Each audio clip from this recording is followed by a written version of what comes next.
Tchadiennes, Tchadiens, mes chers compatriotes, il y a dans la vie des peuples et dans l'histoire des nations des moments d'adversité qui appellent à la réflexion. L'année 2016, qui s'achève, a été particulièrement éprouvante pour notre pays, à l'instar d'autres nations. Lors du sommet extraordinaire de la CEMAC, le constat que nous avons fait est le même. Il n'y a pas d'argent. Ce n'est pas seulement au Tchad que l'argent est rare. L'argent est rare partout. À Yaoundé, nous nous sommes fixés des résultats à atteindre avec des délais précis.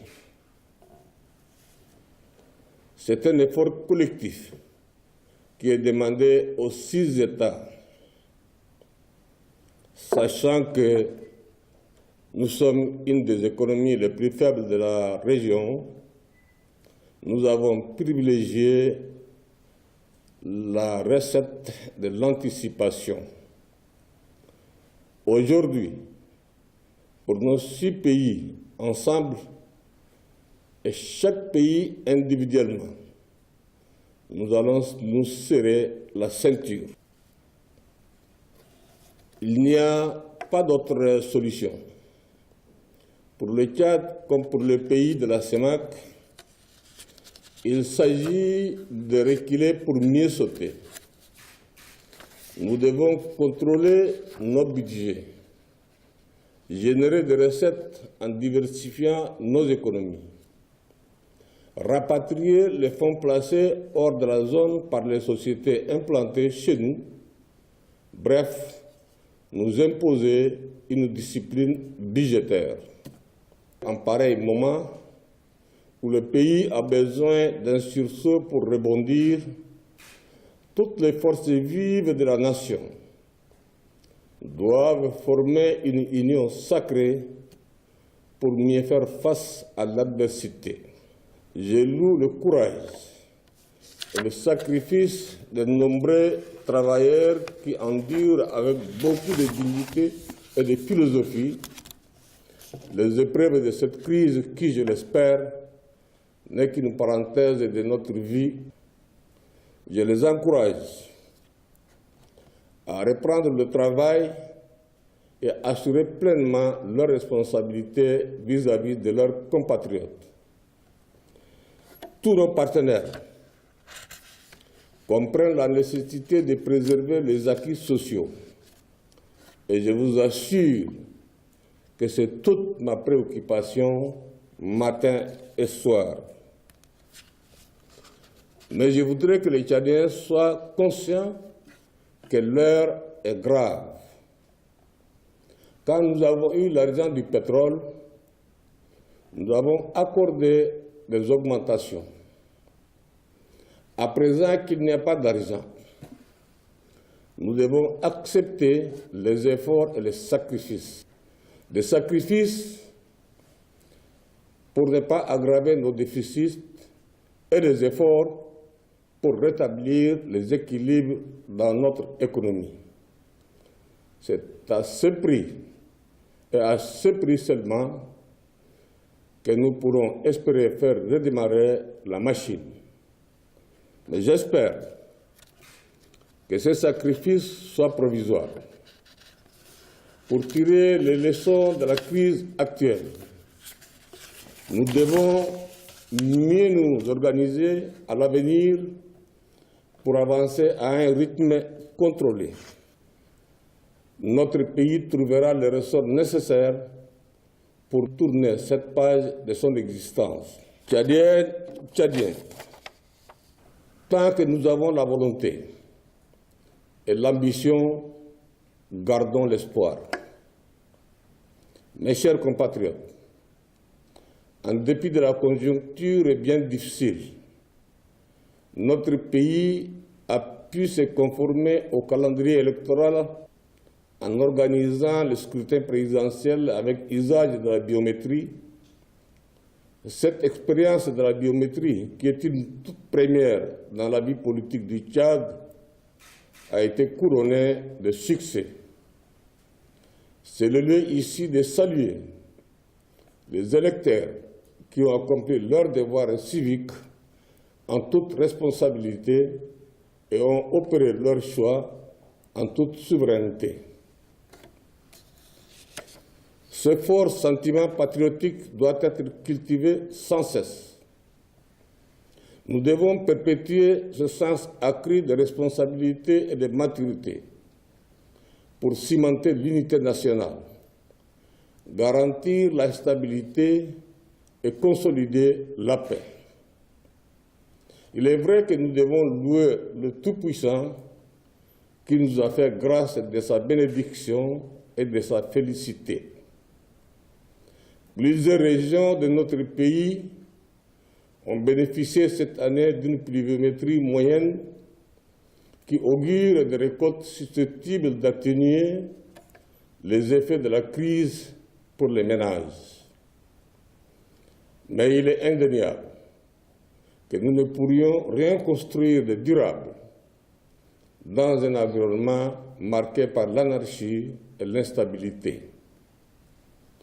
Aujourd'hui, le Tchad respire la paix et la stabilité dans une région en proie au terrorisme, à l'insécurité, au crime organisé, au trafic en tout genre et au désordre.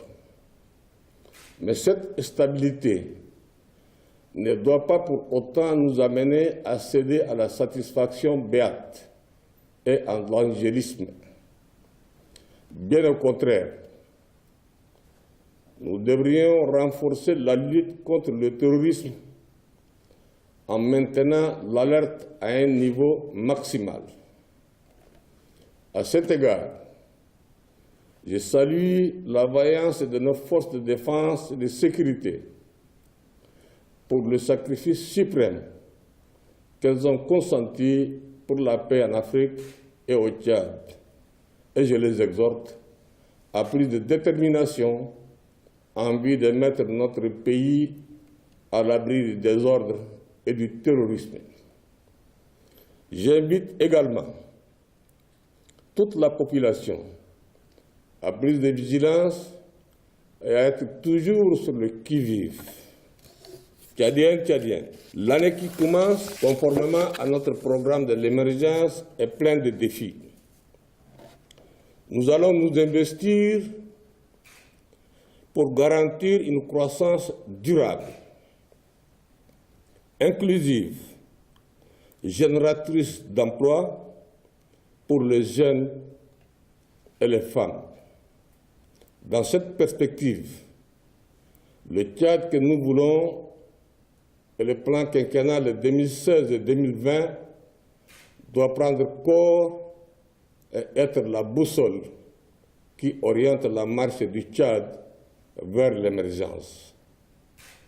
Le pari est certes ambitieux, mais je suis convaincu que notre force commune et notre engagement collectif nous permettront de tenir le dragée haute et d'offrir des bien meilleures perspectives aux générations futures.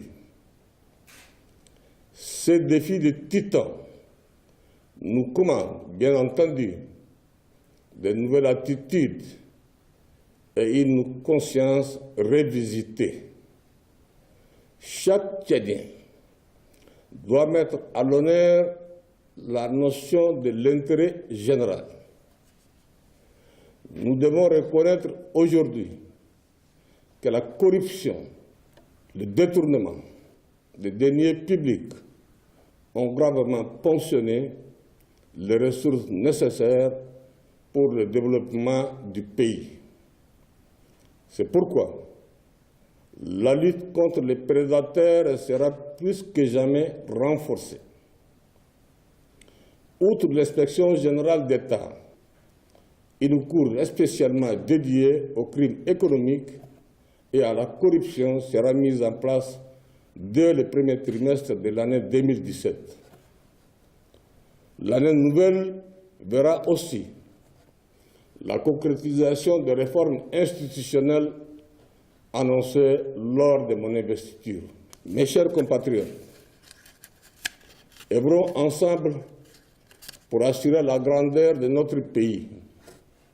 Cet appel pressant et patriotique s'adresse à tous les Tchadiens de l'intérieur et ceux de la diaspora.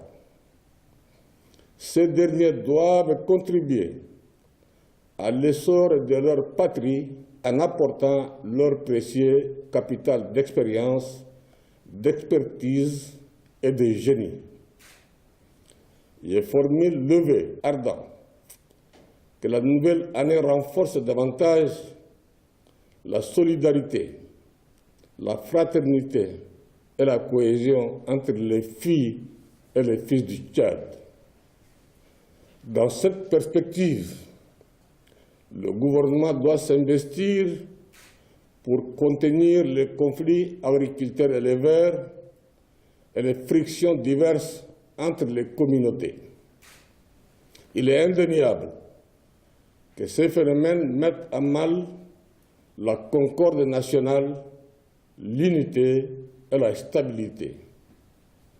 À toutes et à tous, je présente mes vœux de paix, de concorde, de bien-être et de santé. Bonne et heureuse année 2017. Vive le Tchad!